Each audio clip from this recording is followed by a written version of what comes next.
Hello and welcome to the Sky Blue Times YouTube channel. Today I'm going to talk about the win against Burnley, an important one in the context of the title race. You think about Liverpool dropping points and losing to Crystal Palace, Spurs dropping points at home, drawing with Wolves, Manchester United not relevant for the title race but enjoyable all the less to see them lose to Brentford. And definitely good to see what Brentford look like ahead of the game that we play against them on the weekend. Chelsea lost to Brighton, so Manchester City had to win this game and make it be a comfortable game. I think there were points where it was a little bit more difficult than it should have been, and we'll touch on that a little bit later in this video. But to rack up the goal difference in that, to get a big win at home, really good to see. Players continue to show the kind of form that we wanted to see in the case of Jeremy Doku, Erling Haaland, which we'll touch on a bit later. I think Nico Gonzalez continued to build on his early season performances. Obviously not the player that he will become in the long term, not Rodri, not his very best version in the final third, but I do think there's a sizable improvement from where he was at when he first came in last season after the January transfer window, and slowly really kind of like finding his feet and alleviating a big issue for the team, which was we just didn't have a midfielder capable of playing in place of Rodri that could really kind of smell the danger, see it, deal with those kind of fires high up the pitch, and really give you a lot of kind of stability in kind of central spaces in front of that back line. So to have Nico Gonzalez come in and deliver these performances, at the very least not the very best performances, but what he is giving the team is stability, and that is vital when you're talking about some of these games without Rodri. And really the kind of emphasis in the final third is we're looking towards the likes of Jeremy Doku and Haaland and Foden and so on to really kind of step up. So as long as he's providing this good platform for the team, for those players, those attacking players to deliver, then that is more than enough for the time being. So we just move over to team here. Largely expected team. I think in hindsight it's good for Savinho to start this game than it was for him to start against Monaco or Brentford as one of his first starts in the Champions League or the Premier League. So to get some more minutes here, very important for him. I don't think it was his very best game when it comes to beating players 1v1, getting into the box, looking like he was on the same wavelength as his teammate. I don't think that was the case for the most part in this match. I think definitely struggled to kind of find a connection. I don't think Matheus Nunes had the easiest time finding him either, and that kind of dynamic on that right hand side wasn't particularly great. Second half you saw more of Nunes looking to, rather than be on the ball as a kind of third centre back, to get forward, to make runs into the box, to overlap, particularly with Oscar Bob. He was moving out wide a lot more often, which suited him, and mentioned to Tijani Reinders, who in the second half was really good at rotating with Matheus Nunes, where Reinders would drop outside the block, swap places with Matheus Nunes.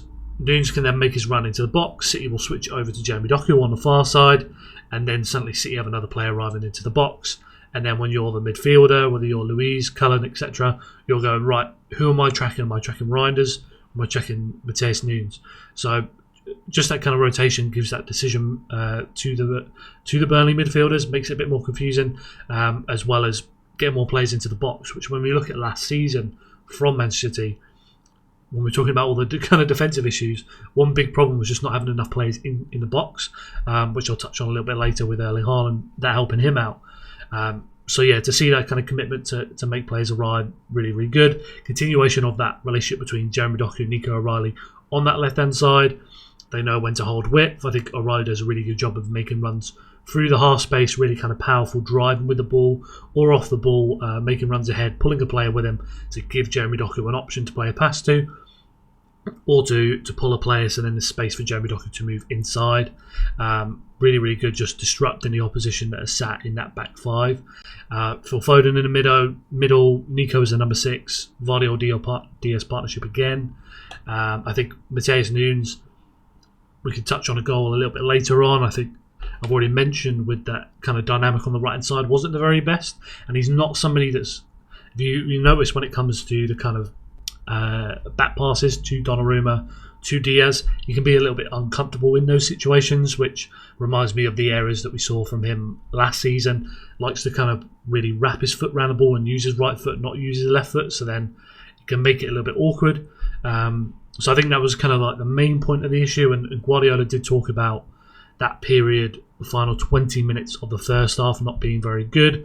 Burnley did have a bit more success progressing the ball, getting down our right-hand side. Obviously, you have the goal, which we'll touch on a bit later.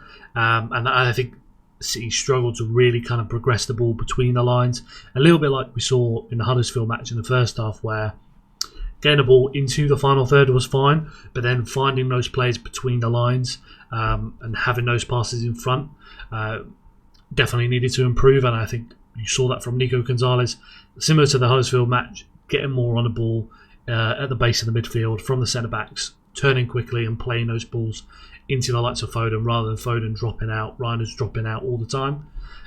So yeah, I think they just eventually found that balance, but definitely that was a period that they rode through fairly well, but you won't want to be able to see that consistently across the season.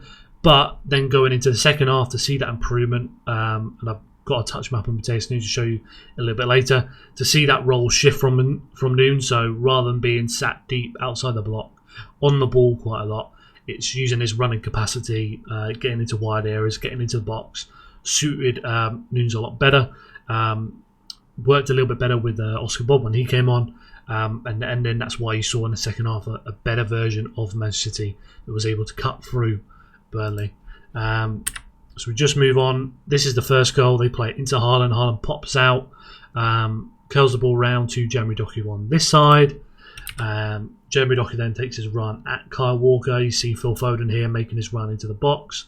If Haaland does drop, you've still got players like Foden, like Reinders, that will make runs into the 6-yard box, and then because they're attacking that space, Haaland's now allowed to drift here. He doesn't need to be here anymore. And if you're the opposition back line, you're wondering, where's Erling Haaland? Where's he coming from? Which across these first few games of the Premier League season, particularly the Wolves match, how he's able to appear kind of higher in the box because other players have made those runs to the near post, to the 6-yard box. You're seeing him getting into better shooting positions and being available for cutbacks. But yeah, if we just roll this on here, Doku manages to bundle his way through, gets past Kyle Walker. You did see throughout this match, and I can't remember exactly how Walker was dealing with 1v1s when he was at his prime, so I need to go back and check, but he's very kind of almost too committed to facing towards the byline. So then for Jeremy Doku, it was quite easy to bide your time and pick the moment when you needed to cut inside, when you're on this kind of blind spot, and then you've just got Walker trying to use his back foot to block. These are the type of players that he's always struggled with in the last couple of years at City. Those kind of like tricky wingers that can stop and start. And then given the fact that Jeremy Doku has that immense burst of pace, just made it a very tough afternoon for Kyle Walker. But in this one, Doku managed to bundle his way through. A little bit lucky with the bounce. Gets the ball through, takes the shot. Shot comes out. Esteve, I think it's Esteve, the defender, his first own goal of the match. Takes a swipe at it, trying to stop Phil Foden, who's trying to get to and tap that ball in. And then, puts it in for an own goal. But as I mentioned with the kind of like box movement, Savinho's moved inside. That's good to see rather than staying out wide. Reinders in the top of the box over here. Phil Foden in the 6-yard box. And then you've got Haaland arriving over into this space here. So to see the number of players that, again, into the box, into good positions in space, very encouraging early in the season. Hopefully that does continue throughout. And then, as I move it on here, Doku takes that shot. The defender manages to get there, but then taps it into his own goal. That was the first goal. Now, before I get on to Phil Foden, I just mentioned with the Burnley goal, Nico Riley, poor pass playing out from the back, intercepted by a Burnley player. They play it very quickly across. Good approach from them, straight over to Hartman on the other side. Mateus Nunes is a little bit slow getting out to close him down, apply pressure. And then if you watch it back, Ruben Diaz actually drops deeper than our back line. So when Vardiol and Nico Riley are dropping into the box, Diaz is like a yard or two even deeper. So then when that cross comes in, and look, sometimes your fullback's just not going to be able to stop that cross. You'd expect Nunes to do a little bit better there, but even if he does, because Diaz is just that little bit too far deep, then when he does step up, because he sees the cross coming in, once he does step in to try and intercept it or make a block, he's just too late to be able to deal with that.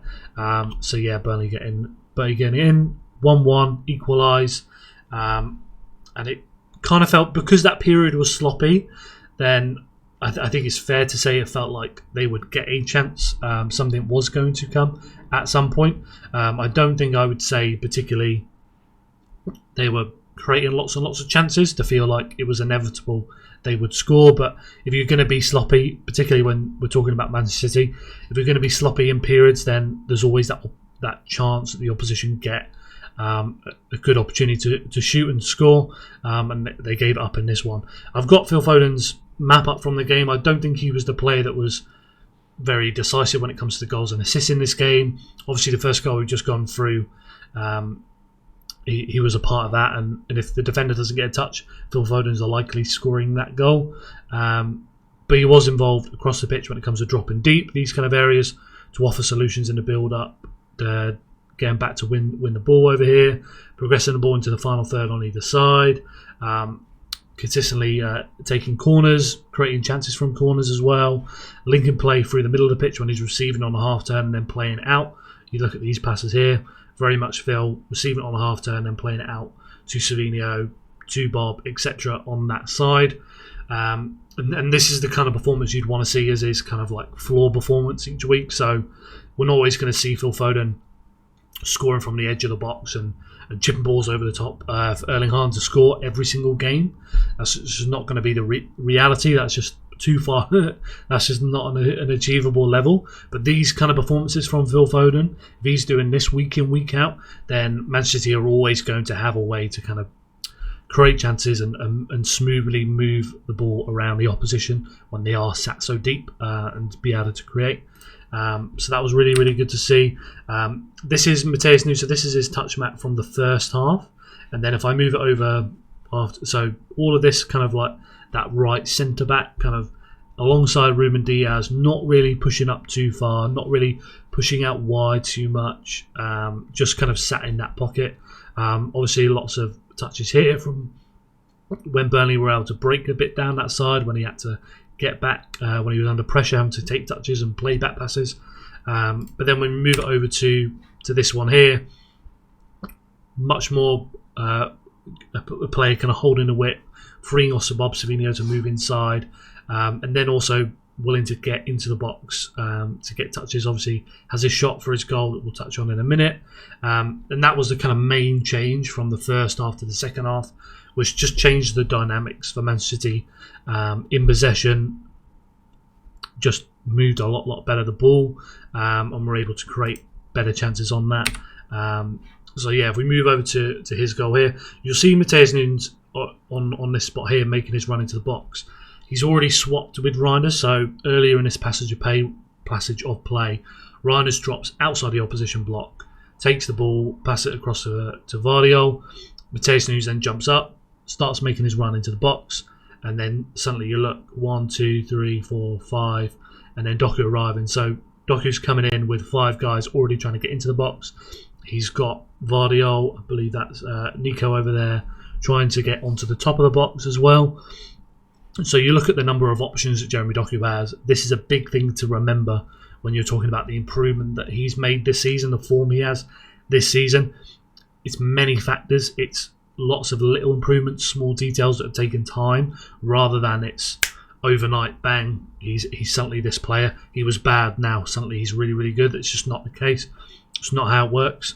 So this will be one component. It won't just be only because City have more players in the box that Jeremy Doku is in this form. This is just one part of that, and that's really good to see more players willing to arrive into the box, to be options for Jeremy Doku.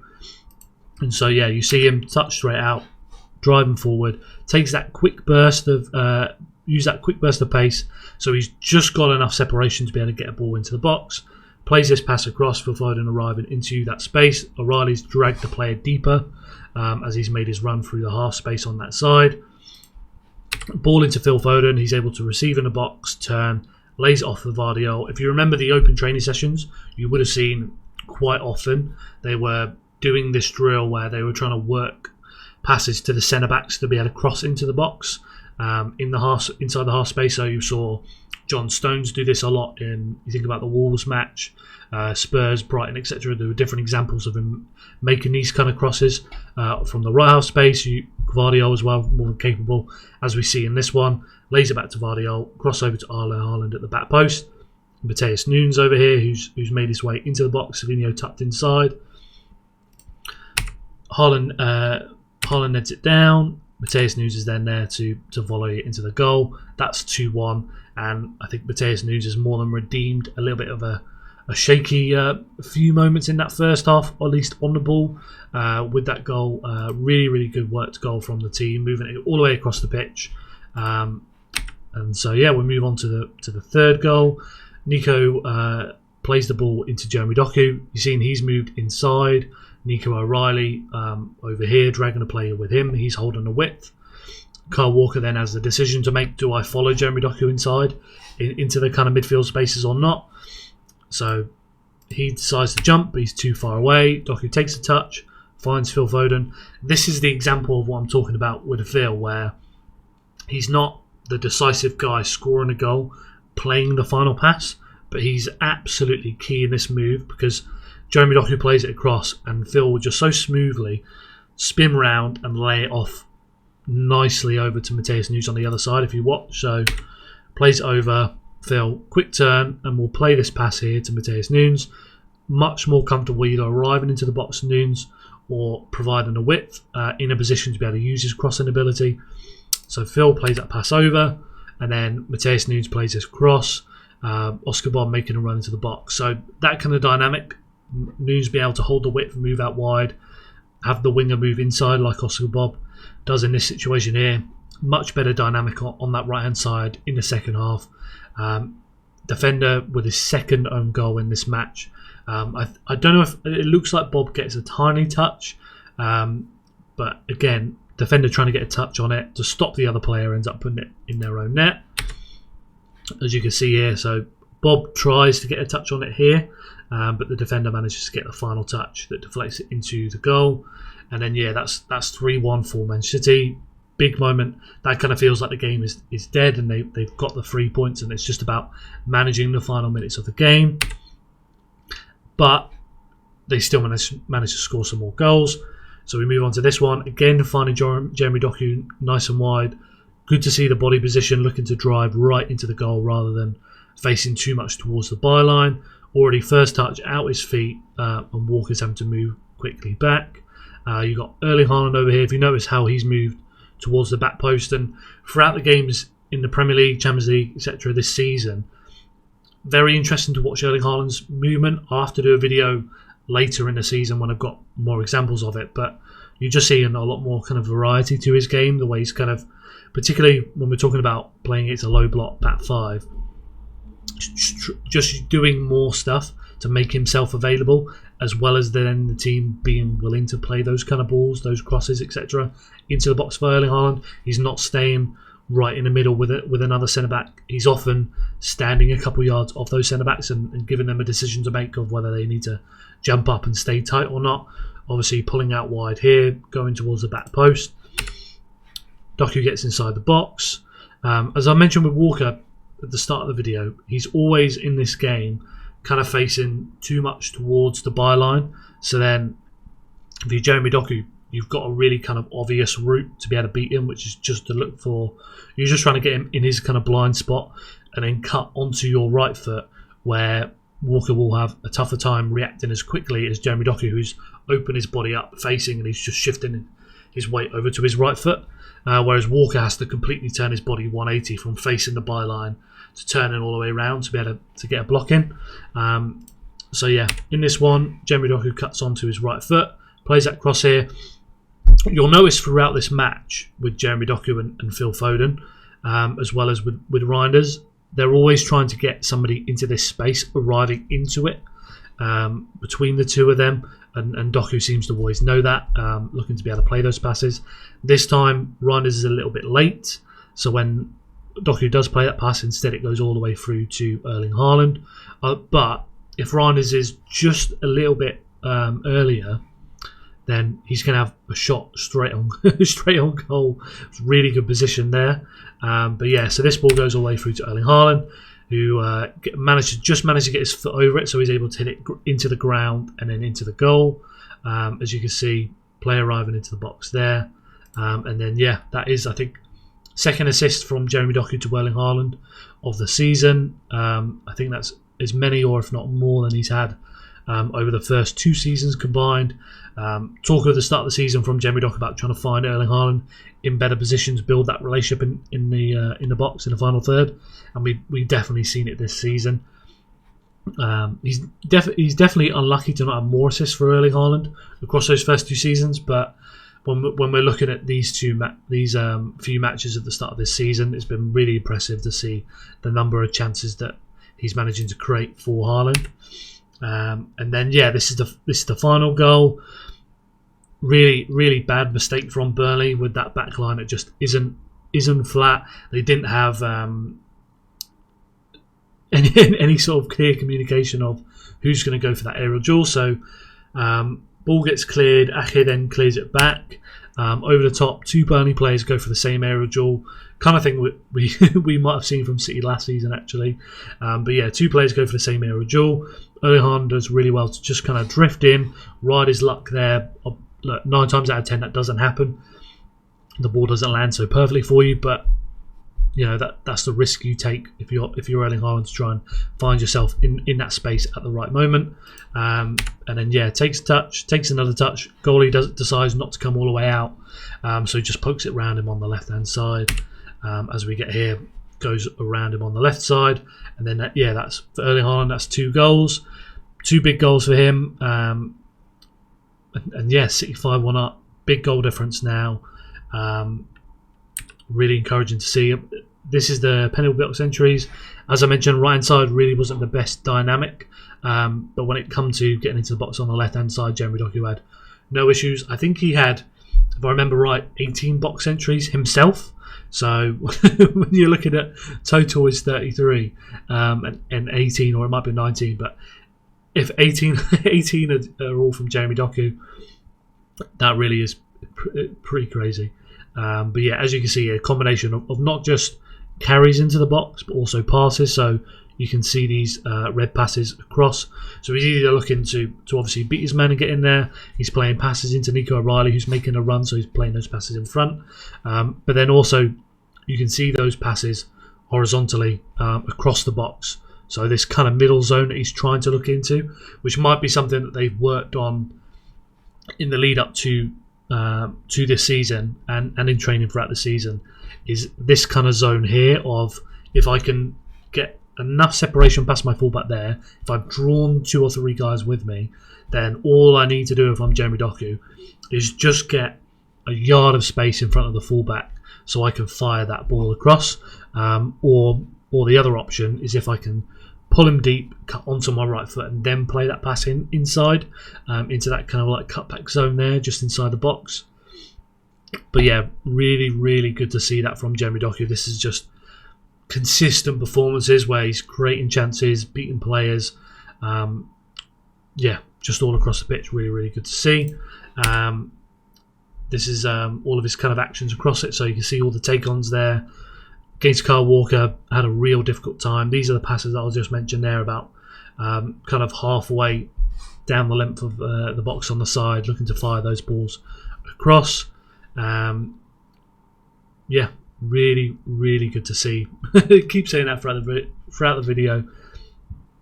To have somebody that's gone from now and I think the quality has always been there. I've actually got a few kind of interesting things for you. This is the number of games a player has had at least 10 or more progressive carries since Jeremy Doku joined in 2023-24 season across Europe's top 5 leagues.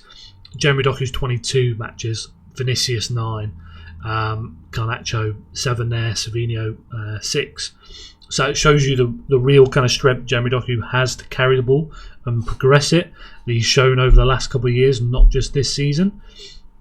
that's always been there. The ability to beat players 1v1 has always been there. To carry in a box lots and lots of time has always been there. This is since Jeremy Doku joined 23-24. This is the most number of carries into the penalty area in a single match across Europe's top 5 leagues, whilst also having at least 5 passes into the penalty area. Jeremy Doku, as you see here, has 5 of the top 6. So that skill set has always been there for Jeremy Doku, to be able to carry the ball into the box, beat players 1v1, progress the ball with his carrying ability. Gives a lot of value to the team, but what we're seeing this season is more of the movement to play inside. It's more of his passing ability. It's more of him being efficient in and around the box, finding more teammates inside the box. The team are providing better box movement. All these kind of factors are coming together on top of the value that he has always provided the team. On top of the fact that he's looking like he's showing that kind of consistency with his fitness, not having injuries, being able to play and have the trust of Guardiola to play every 3 days. All of these things are coming together for Jeremy Doku at the right moment. This is somebody that could be looking at a new contract by the time we get to December. Could well be our starting left winger without a doubt by the time we get to the run-in, possibly for the kind of possible title running by the time we get to like April, May. This could be the guy that's just starting week in, week out. First name on the team sheet alongside the likes of Haaland, Rodri, etc. If he continues this form, that's where he's going to end up. As I've said many times, really, really good to see this development from him, especially with Marmoush out injured, to have Jeremy Doku delivering on that side. You look at the form of Phil Foden, form of Haaland, how well both Rodri and Nico have done in their different performances.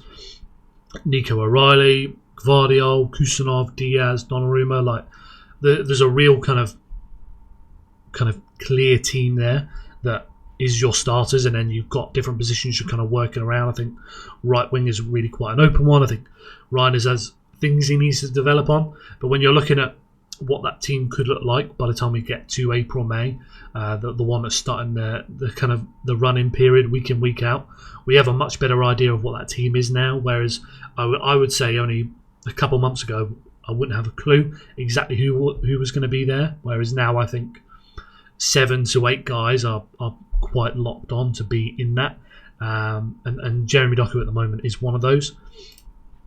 A few different things I wanted to end on. This one I know might be a little bit blurry for you, but this is from the Premier League this season, the most non-penalty XG accumulated in a single match. Now, Erling Haaland has 4 of the top 10. That is 4 of the top 6. So that's 4 of his 6 matches he's started in the Premier League this season. He's got more than 1.2 non-penalty XG accumulated. So when we're looking back at last season, many issues. One of them was creating enough chances for Erling Haaland. If there's one thing we've absolutely shown at the start of the Premier League season, is that we're able to create lots of chances for Erling Haaland. When you're creating chances for arguably your best player, your goal scorer, week in, week out, that's going to put you in a great position across the season. So yeah, really, really good to see this. I don't think you've got the very best dynamics. You think of some of the players yet to come into the team. You think about the impact somebody like Shirky can have in creating chances for Erling Haaland. There's still a lot more to come. But yeah, to see these numbers, very encouraging as we look ahead to the rest of the season. This is all the actions from Nico Gonzalez. As I mentioned at the start of the video, you need him to come in and provide stability to the team, to be able to progress the ball, to always be in a good position to receive it in the build-up. So yeah, lovely stuff from Nico Gonzalez. Lots of defensive work there, lots of ball recoveries, moving out wide, pushing up into the final third, getting back. Just really good stuff to see. Obviously not the level of Rodri, not his very best version. I believe he only played number 6 in La Masia for the final season when he played for Barcelona B rather than throughout all the youth age groups. So you think about that, then he goes to play for some games for the Barcelona first team, goes on loan to Valencia to play some minutes there as a number 6. Then he goes to Porto and he's really playing more as a number 8 in a double pivot. So he hasn't had that time to just solely play as a number 6. and that's a big adjustment to make. He's in my opinion got all the qualities to be able to do that, to be the long-term replacement for Rodri, but he does need time.